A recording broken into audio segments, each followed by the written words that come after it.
Hi, everyone, and welcome to another edition of the 97 UX Things podcast. Dan Berlin here, your host and book editor. I'm joined this week by the author of the chapter Don't Forget About Information Architecture, Joe Sokohl. Welcome, Joe, Thanks so much, Dan. It's great to be here. and glad to have you here. Expert in information architecture, perfect for this chapter. Can you tell us a little bit about yourself? Sure thing. So I'm currently the director of user experience design at Coforma.io, which is a distributed consultancy that focuses on nonprofit and government spaces primarily.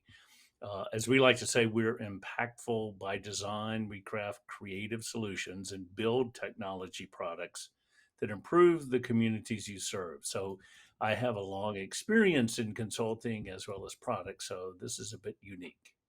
Yep. Great. And can you tell us a bit about your work there? Where do you concentrate in terms of, what exactly you do? Is it on the design side, on the research side? Where does your role fit? So that's a great question, Dan, and it does bring up that issue of what is a user experience design. The way that we look at that is we do have folks concentrated in research. We have Hmm. people concentrated in product design, and we have people concentrated in user experience design.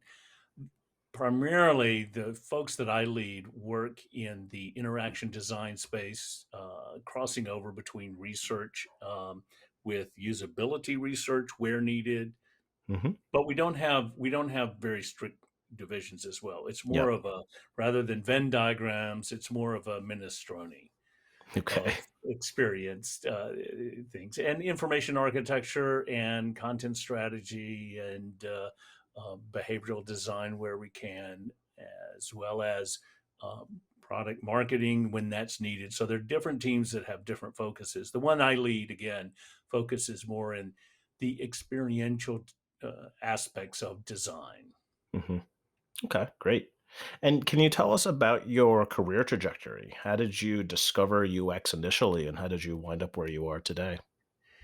So I'm one of the folks that has come to this career through different twists and turns, largely through uh, choices that seem to appear to me based off of who knows why. So I Yep. started as a technical writer in the early 90s. I've been doing this for a long time.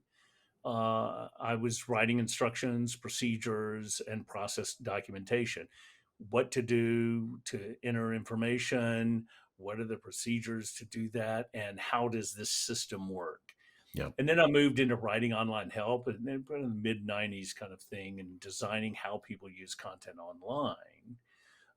And some people may remember in the mid to late 90s, there was the push to put information online, CD-ROMs, and then, Right. you know, but I had this epiphany in the mid 90s after going to some conferences and workshops. I could work better to craft information design and technical communication for that 20 step of procedures, that 20 step instruction manual. Yep. Or I could, create a better product that didn't need 20 steps to be able to Right. do it. So that was kind of the breakthrough for me. Lots of readings in human computer interaction and then information architecture in the late 90s through different books. And that has grown in for the past 20 years through several different companies, both consulting as well as product companies. Where my personal focus has been more and more on what I like to say is UX for the rest of us, that interactive stuff that people do in their day to day lives, the Hmm. productivity applications, forms, that sort of thing. Yep. Great. Yeah. Interesting that they got that start in technical writing and how that kind of bloomed into UX. It's not just, all right, let's document this. Let's find a way to make this 20 steps into 10 steps. How did you make those first initial steps from technical writing into UX? So, one of the things that helped in that realm was doing WinHelp. And Hmm. WinHelp was an application from Microsoft for doing Windows 3.1 online help, the old F1, and later morphed into Clippy, and is Oh, infamous goodness. result of Clippy. But it is that there was that whole culture around how do we give people assistance at the point that they need it. That's Yep. morphed in the technical writing world into calling it user assistance. And there's this parallel track that's been created called UX writing. I see that as all in the same realm. How do we provide help, cognitive, linguistic help to people when they need it? It's just Yep. in time instruction. So it was in that period of the 90s that I started to learn how to craft content as well as code artifacts that deliver that information while someone is doing something else. I did writing on the AS400 using User Interface Manager from IBM, which was a form of structured generalized markup language, SGML, or is it standard generalized markup language? I always get those confused. But the point is that that, of course, is the precursor of HTML. Yep. That Tim Berners-Lee's famously took a version of SGML and turned it into HTML. So a lot of reading and going to conferences at that time really helped shift in the realm. Reading certainly Don Norman's book, The Design of Everyday Things, had a big impact. Ben Yep. Schneiderman's book on human-computer interaction, John Carroll's books on scenario-based design, things like that really had that impact to move into a more human and activity-based thing that we now call UX, but at the Yep. time it was uh, couched in different ways and definitely brought along that journey of, oh, look, there's something interesting over here. Oh, here's a thread to pull on.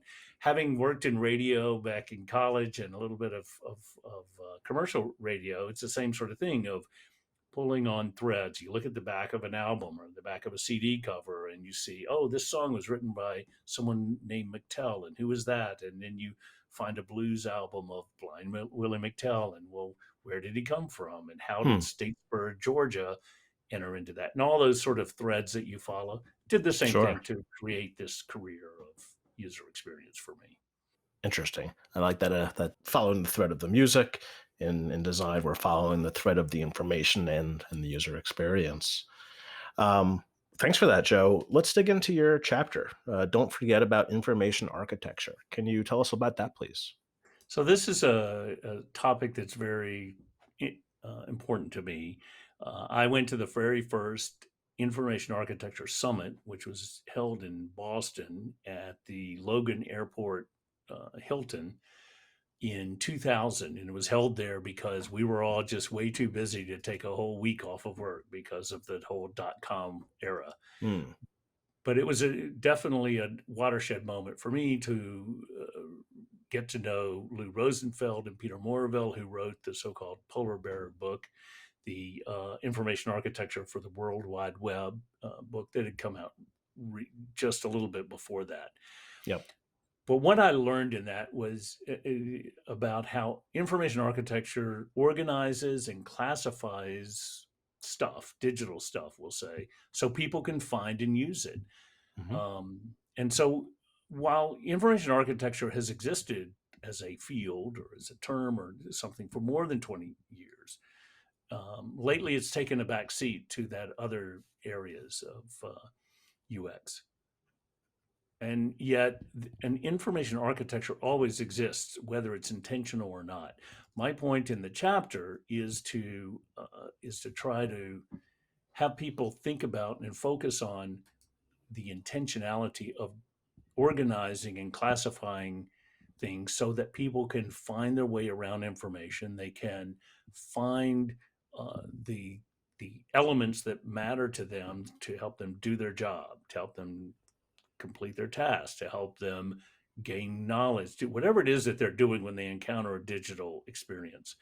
Yep. So in the chapter, I talk about a little bit of theory, the information berry picking theory, about how people go from one thing to another, or information foraging, which is an extension of that, and it uses an analogy or a metaphor of animals in the forest know kind of where to go, and they know that because of the thing called the scent that leads them to that repository.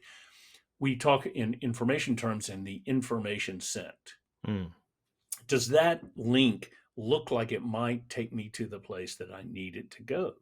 If the link says uh, new hotels in Scottsdale, Arizona, and you're looking for the regimental histories of the French army in the Franco-Prussian War, that's probably not going to be a good place for you to go.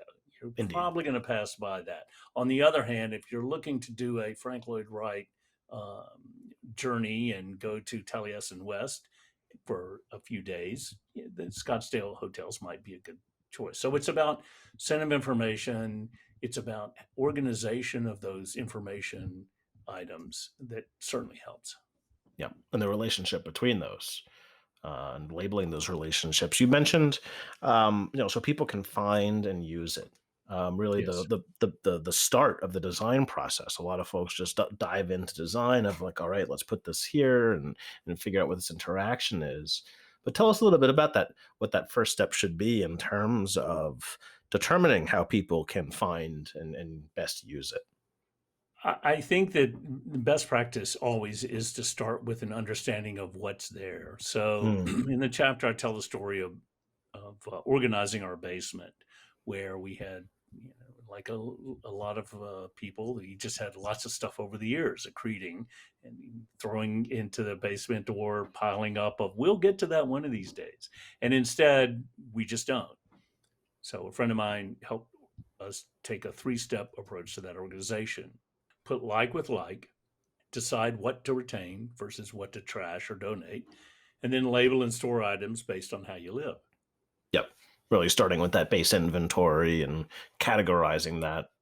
Yep. Exactly. And that's one of the things that you have to really consider is you have to know what you have before you can decide where to put stuff. Yep. Too often people don't do that and they end up migrating or moving things around that they really don't need, and they just shove an information problem off to the next platform, but the information problem still exists. Yep. So I think that those are some of the things that we need to start with is what do we have? And then as we organize, again, a lot of it is about language because a lot of information is centered in language, but it's also about other media, video, audio, Hmm. other aspects. Finding out what those things are, and then finding how people think about those aspects. Whether you're doing a card sort where you're asking people to take a bunch of cards, whether they're physical or digital, and organize them into categories themselves. What are these things that go together? Or whether you are looking at an existing experience that has a search facility. This is one of my favorite exercises, where you can simply go into the details of the terms that people are actually using, and then find out whether they're matching content. Yep. Looking at search logs and seeing what people are looking for, seeing if that matches up to what you have. And what are the language that they're actually using? And are they Mm, matching? And is there disambiguation that you have to use? So, for example, is it a spelling issue, or is it in the library science world or the taxonomy world? Are there other near terms? Somebody types in uh, that they're looking for a BIC. Are they looking for? Does it match that thing that has ink in it that allows people to write? If the company itself or the repository doesn't sell the brand BIC, does the search facility return results, or does it just say nope, we don't have that? We see that a lot in right. search facilities that require exact matches. Apple Music is one of the most notorious. Hmm.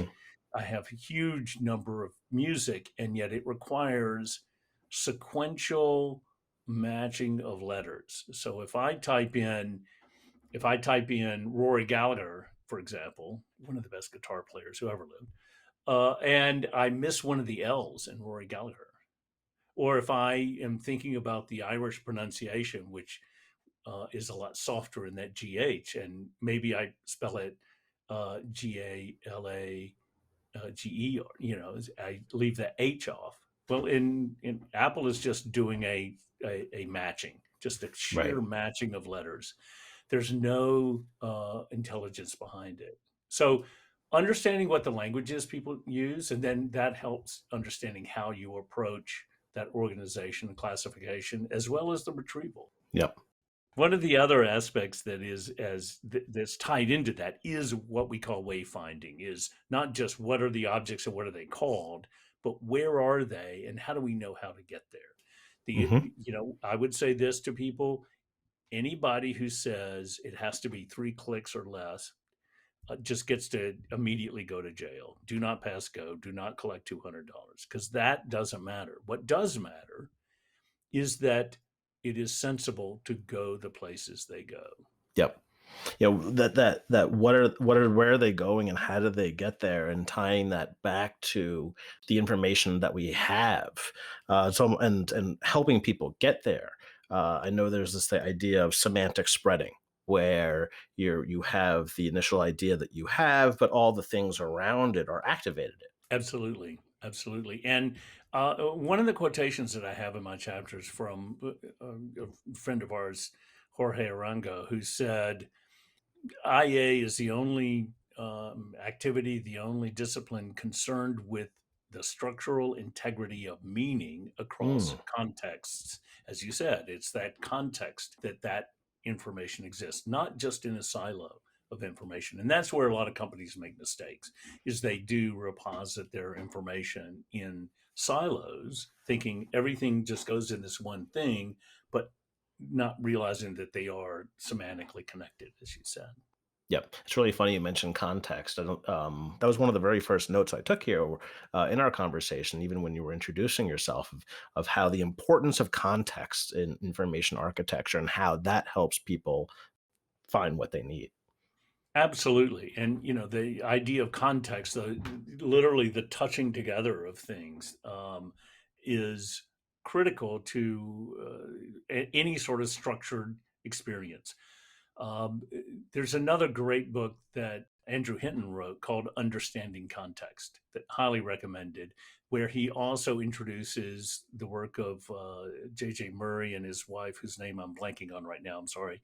They A couple of psychologists who worked on the concept of embodied cognition.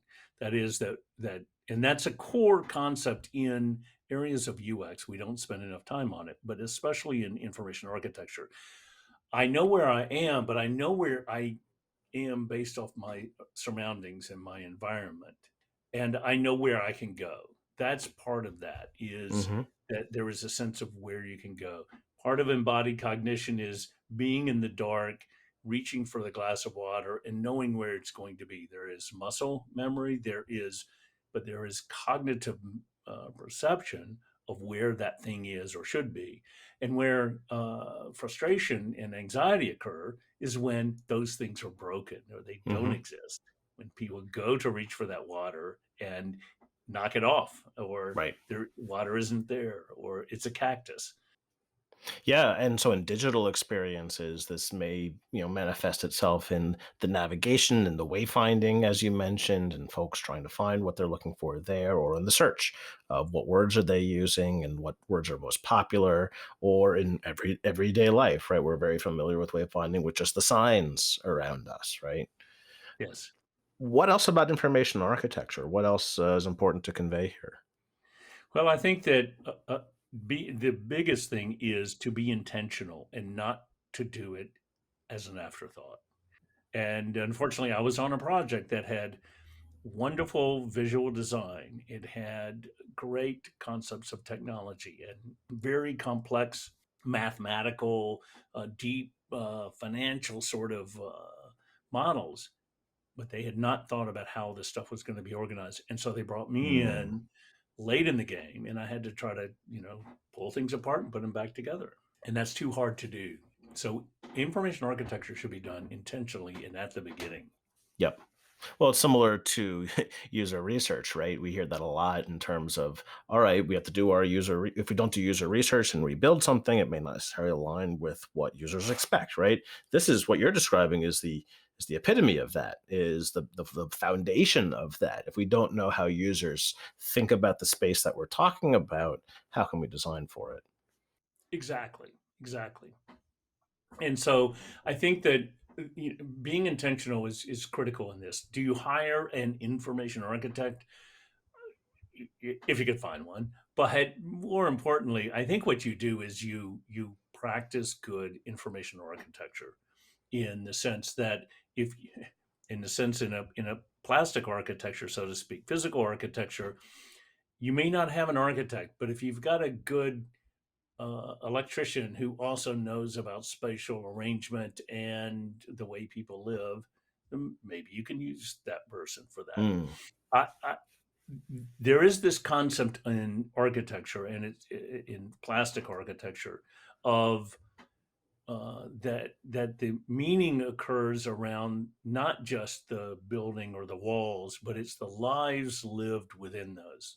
hmm. And that's paraphrasing a statement from Lao Tzu in Taliesin West.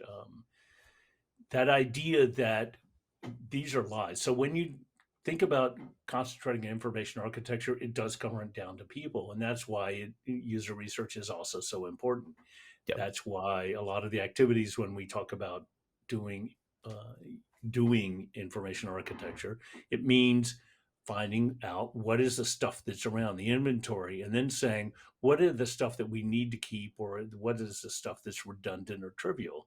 Well, the only way to know that is to know who is going to be using it and why they're going to be using it, when they're going to be using it, where they're going to be using it. All of those things are tied in again with Yep. user research. How about documenting this? So, we start with user research and we want to get a great design going. How are you best conveying this to stakeholders and team members of what that is, of how users are thinking about the information architecture? Several different ways, and mostly it's diagrammatic, I would say. Yep. So diagrams are the stuff of so much of what we do. Again, analogous to what plastic architects do. Not the only thing. We have to know our materials, and that's very important to know what can stand up to our architecture, so to speak. But we do structures, we do hierarchies, we do lists, we do lots of spreadsheeting for inventorying. But the other thing is we do as part of our approach to user research is we do tree testing where we present people with a problem and we give them a simple tree to find that answer to that problem, and then we Yep. simply look and then at what they did and analyze that. Did they find what we asked them to find, or were we grossly off base? And then we ask why. Yep. And in terms of that tree, just to clarify, that tree that we give them during tree studies is what that information architecture is, what those relationships are, and almost like what a navigation would look like on a website, but diagramming what the information is. Exactly. And I do want to make sure that we're cautious that we take other contexts into account. Hmm. So if you think about voice interaction, how do you create an information architecture around voice? So it's not always just visual. How do you create an information architecture for a person who is sight deficient? How do you create an information architecture for someone who is using the sip and puff approach to navigation, using a device that maneuvers the pointing device around the digital experience because they Right. have muscular issues. And so that's where we, again, based off of our knowledge of people, but we have to understand how much of the structure is sensible and in working memory. So that's why, again, one of my biggest tips for people is, I mean, you have to know people as people. Right. So information architecture is codified, evidenced, shown in not only as diagrams but also in other ways. And I think that there's some more experimental work to be done around audio architectures and sensory architectures. Yeah. We see that in the haptics that we have. For example, the watch that I wear when I'm on my motorcycle on a trip and I've got a route designed, it will vibrate when I'm supposed to take a turn. I have to remember where to go, but there is, the hierarchy is linear as a turn by turn, so it's a Yeah. beginning and an end. But there are those markers that happens. Is that an architecture? Is that a interface? I don't know. All I know is we want some. Yeah. And working within the constraints that we have, I think that's a huge part of what you just said. Whether the constraint is working memory, I think that's going to be the big part for most folks. 7 items plus or minus. And especially in like voice command, where we're not looking at something, we don't have something in front of us, so we have to remember what the order of operations is and what words we can use, and so forth. Right, and that's unfortunately one of the disappointments around so much of the voice interactions is the limitations that are imposed upon us. In the same Mm, way that some of the manufacturers of assistive technology, this is a bit of a rant, but honestly, there is an imperiousness to some of these that is not where again they're forcing us to conform to them instead of them conforming to us. I hope that it will improve over years, that the technology itself will conform to the way people think and act. yeah. In assistive technology, there's very little consideration for that concept of information architecture. However, there is some improvements, and we're seeing things. The concept of a rotor minuet, and without going into all the details, but Yep. there are things for people who are low vision, being able to have menus that they can call up that will take them directly to certain aspects of the experience. Yep. That's interesting and promising within an IA concept. Yep. That sounds like a whole nother chapter in a new book of the IA of assistive technologies. Um, Great. So thank you for all of that about information architecture and the background there, and how it affects our users, and how it should affect our designs and design processes. Um, in our final moments here, how about a tip? How about a tip for our listeners about their UX career, where they're just breaking into it or they've been here for a while? Sure, sure. I think that one of the things that I would love to see more people doing, and I see too few people doing, is understanding human factors. Hmm. In the 80s and 90s, human factors were the basis, and even going back further, where an understanding of the physical, the cognitive, the biometric nature of people's behavior and how that affects their ability to do things. So I would love to see people learning human factors. You don't have to go too deep, but there are a couple of recommendations I have. Marlana Coe is her last name, but wrote a great book in the 90s called Human Factors for Technical Communicators. It was a big influence on me, but it still stands up the test of time. Christine Faulkner wrote The Essence of Human Computer Interaction, and it's a great introduction to especially the human factors areas. Mhm. I think we've lost a bit of the basics in the past 20 years of UX. Uh, Understanding not only how people think and feel and behave, but also how their physiology has an impact on their experience. Right. Uh, we see that in color vision and color vision theory. One of the subject matter experts on a project I'm doing right now is um, colorblind and literally sees shades of gray. So when we talk about the items that are underlined in green are important and the items underlined in red aren't, and he said they look the same to me. Right. Right. Now, granted, that's very much of an edge case because of the numbers, but how do we know those things? We have to understand how color vision works, or how embodied cognition works, or we talk about Gestalt, but we don't really understand why Gestalt works. What are those principles of Gestalt? So I see so many of those things tied up into an area of human factors that would be really helpful for someone Yeah. starting out, and revisiting for those of us who've forgotten. Yep. No, as someone with a psych background, I love hearing that because we do often talk about the behavioral and the cognitive, more behavioral, a little less cognitive, but never Mhm. the physiological.